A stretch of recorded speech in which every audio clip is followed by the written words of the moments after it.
Value research Hindi के podcast में आपका स्वागत है। आप सुन रहे हैं फर्स्ट पेज कॉलम, जिसे धीरेन्द्र कुमार ने लिखा है। इस बार जल्द खत्म नहीं होगा मुश्किल दौर।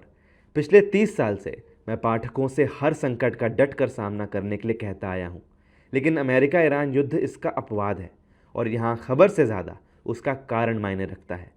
.com बुलबुले के फटने से लेकर 2008 के संकट तक, नोटबंदी से लेकर कोविड क्रैश और यूक्रेन युद्ध तक, और बीच में आए हर तेल के झटके तक, डेटा हर बार इस बात की पुष्टि करता रहा है, बार बार। आज मैं उस परंपरा से एकदम पीछे हट रहा हूँ। अमेरिका ईरान युद्ध एक ऐसी असाधारण स्थिति है जिस पर मेरी आम सलाह लागू नहीं होती। इसकी वजह खबर से ज़्यादा अहम है। ज़्यादातर संकट बाजार के सेंटिमेंट को नुकसान पहुँचाते हैं। ये संकट असल चीज़ों को नुकसान पहुँचा रहा है।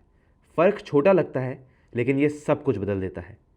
सोचिए, ज़्यादातर मार्केट क्राइसिस दरअसल होते क्या हैं? कंपनियां लड़खड़ाती हैं, कोई सेक्टर अचानक अप्रासंगिक हो जाता है, वैल्यूएशन कमाई से आगे निकल जाते हैं, घबराहट फैलती है, कीमतें गिरती हैं, लेकिन फैक्ट्रियां वहीं खड़ी रहती हैं, मजदूर वहीं होते हैं, सप्लाई चेन, ग्राहक, अर्थव्यवस्था की उत्पादक क्षमता सब बरकरार रहती है। बदलती है तो बस मनोदशा या नकदी का प्रवाह, या वह कीमत जो कोई भविष्य की कमाई के लिए चुकाने को तैयार है।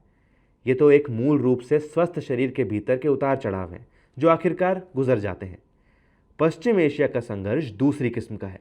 जो नुकसान हो रहा है वह सेंटिमेंट को नहीं, बल्कि असल ढांचे को हो रहा है। अगर दुनिया की कच्चे तेल की रिफाइनिंग की क्षमता का एक बड़ा हिस्सा तबाह हो रहा है, जिसके 10 से 15% होने का अनुमान है, हालांकि इसकी पुष्टि नहीं हो सकती, तो हम किसी साइकिल में नहीं हैं।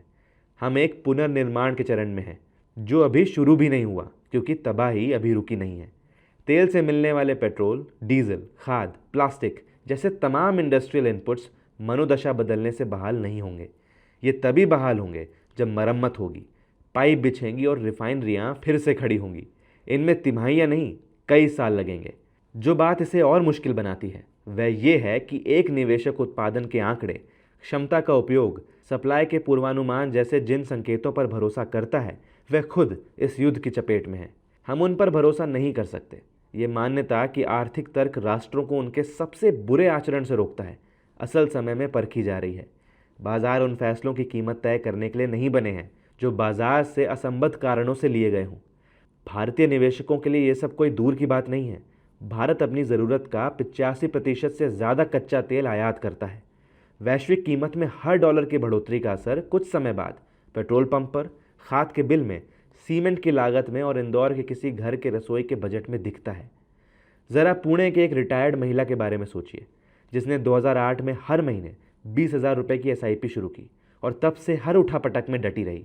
उसका पोर्टफोलियो वक्त के साथ ठीक हो जाएगा। उसका किराने का बिल इंतज़ार नहीं करेगा। एक ही घर को एक साथ 2 जगह नुकसान झेलना पड़ता है। इक्विटी NAV डगमगाता है और रुपया पिछले महीने से कम खरीद पाता है। एक दूसरे दर्जे का असर भी है जिसे नज़रअंदाज करना आसान है। उसके इक्विटी फंड में शामिल कंपनियां जैसे सीमेंट बनाने वाली, ऑटो कंपनियां, कंज्यूमर गुड्स कंपनियां, सभी को बढ़ी हुई इनपुट लागत का सामना करना पड़ रहा है, जो जब तक तेल ऊंचा रहेगा उनके मार्जिन को दबाए रखेगी।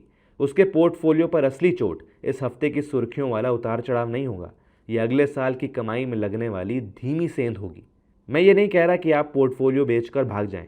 ये तो वही खबर आधारित प्रतिक्रिया होगी जिसके खिलाफ मैं दशकों से तर्क दे रहा हूँ।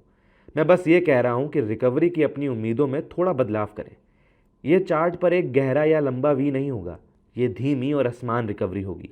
कच्चा तेल हफ्तों नहीं, सालों तक ऊंचा रह सकता है। महंगाई तय वक्त पर कम नहीं होगी। बाजार जिन ब्याज दर कटौतियों की उम्मीद कर रहा है, उनके समय पर होने की उम्मीद कम है। बीच में लागत में, महंगाई में, विकास में और उन लोगों की बचत में काफ़ी नुकसान हो चुका होगा जिनका इस सब से कोई लेना देना नहीं था। जो उम्मीद की बात मैं हमेशा आखिर में करता हूँ, इस बार वह ज़रा कमज़ोर है। हर सुबह 1 अरब भारतीय अपनी ज़िंदगी में जुट जाते हैं। वे उत्पादन करते हैं, वे खपत करते हैं, वे बचाते हैं, वे खर्च करते हैं। यही भारत की उस रफ्तार का असली स्रोत है जो हॉर्मूज़ जलडमरूबंद में क्या हो रहा है इस पर निर्भर नहीं करती। यह किसी युद्ध का पूरा जवाब नहीं है, लेकिन ये वही एक बुनियाद है जो लंबी अवधि के भारतीय निवेशक के लिए अभी भी टिकी हुई है।